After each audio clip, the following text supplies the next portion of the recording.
જૂનાગઢમાં ઝાંઝરડામાં પણ ધોધમાર વરસાદ વરસ્યો। વરસાદને કારણે જૂનાગઢના તમામ જળાશયોમાં નવા નીરની આવક થઈ છે અને ધોધમાર વરસાદથી અનેક વિસ્તારોમાં જળબંબાકારની સ્થિતિ ઊભી થઈ છે અને આ જ સમયે ભારે વરસાદમાં એક કાર પણ ફસાઈ ગઈ હતી।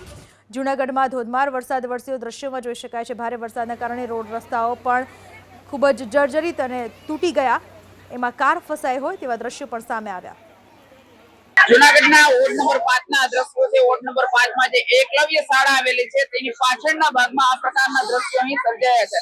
આપ જોઈ શકો છો કે કાર અહીં ફસાઈ ગઈ છે। કારને આગળનો ભાગ સંપૂર્ણ રીતે અહીં ફસાઈ ગયો છે। પાણીની અને ગેસની પાઇપલાઇનના કામ આ વિસ્તારમાં ચાલી રહ્યા છે, જેને લઈને આ પ્રકારના રોડ અહીં હતા અને જેમાં આ કાર ફસાઈ હોવાની આ સ્થાનિકો જણાવી રહ્યા છે। સ્થાનિકો પાસેથી જ આપણે જાણવાનો પ્રયત્ન કરીએ કે શું છે। અચ્છા કાકા, આપનું નામ?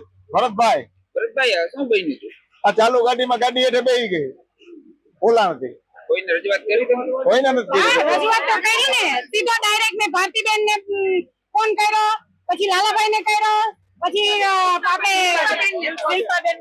રાકેશભાઈ ને બોલાવ્યા, શિલ્પાબેન ને બોલાવી, બધા આવ્યા તો બધા એમ કે અમારે શું કરવાનું, તો કોણ કરશે, તો શું આ જાહેર જનતા જ કરશે?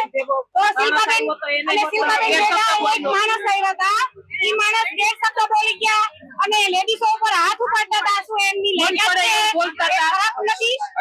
અચ્છા, શું તમારી શું માંગ છે? આ પ્રકારના જે દ્રશ્યો અહીં સર્જાતા હોય છે ચોમાસામાં ખાસ કરીને, તો શું તમે માંગ કરો? અત્યારે ચોમાસામાં આ જે ખોદકામ ચાલી રહ્યું છે તો એ બરાબર વ્યાજબી નથી અને એકદમ બેદરકારી ભર્યું કામ છે। અત્યારે તમે જોવો તો છેક સુધી અત્યારે ખાડા પડી ગયા છે, ગાડી ફસાયેલી છે। અહીંયા બાજુમાં સ્કૂલ છે, દૂધવાળા બાટલાવાળા કોઈ આવતા જ નથી। બધા એમ કે છે ત્યાં અમારે કઈ રીતે આવું? તો અમે રજૂઆત કરેલી છે તો એમ કે છે અમારે શું કરવું, અમે શું કરીએ? હાથ ઉપાડે, નારી શક્તિ ઉપર હાથ ઉપાડે લાયકાત છે? કોર્પોરેટર શિલ્પાબેન જોશી હારે આવ્યા હતા, કોર્પોરેટર એને જે ભેગા હતા એને હાથ ઉપાડ્યો, જેમ આવે એમ લેડીઝ હારે બોલે છે।